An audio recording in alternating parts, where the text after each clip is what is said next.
Pardi police Jagannath Rathyatra પૂર્વે action મોડમાં દારૂમાં સંકળાયેલ મહિલા સહિત 50 થી વધુ લોકોને બોલાવી આપી કડક ચેતવણી। ગેરકાયદેસર અને અસામાજિક પ્રવૃત્તિ છોડી સારો કાયદેસરનો ધંધો રોજગાર શરૂ કરવા પોલીસે યોગ્ય માર્ગદર્શન આપ્યું। આગામી અષાઢી બીજના પાવન પર્વે યોજાનારી જગન્નાથ રથયાત્રાને ધ્યાનમાં રાખીને પારડી તાલુકા અને પારડી શહેરમાં કાયદો વ્યવસ્થાની સ્થિતિ જળવાઈ રહે તે માટે પારડી પોલીસ એક્શન મોડમાં આવી છે।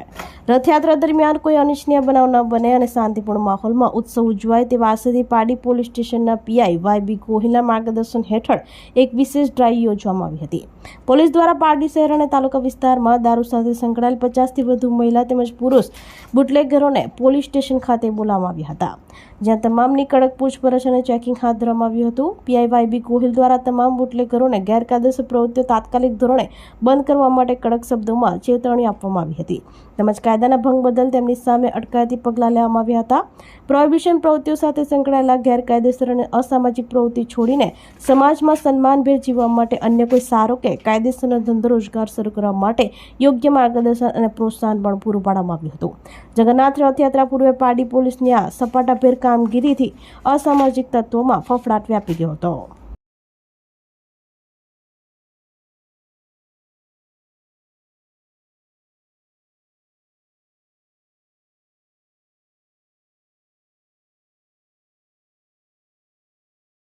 આપણી સંકલ્પ ન્યૂઝ ચેનલને સબસ્ક્રાઇબ અને લાઇક કરો, બેલ આઇકન દબાવો જેથી આવનાર ન્યૂઝ અપડેટ્સની નોટિફિકેશન આપના મોબાઈલ પર સૌથી પહેલા પહોંચે। Like, subscribe and share the video.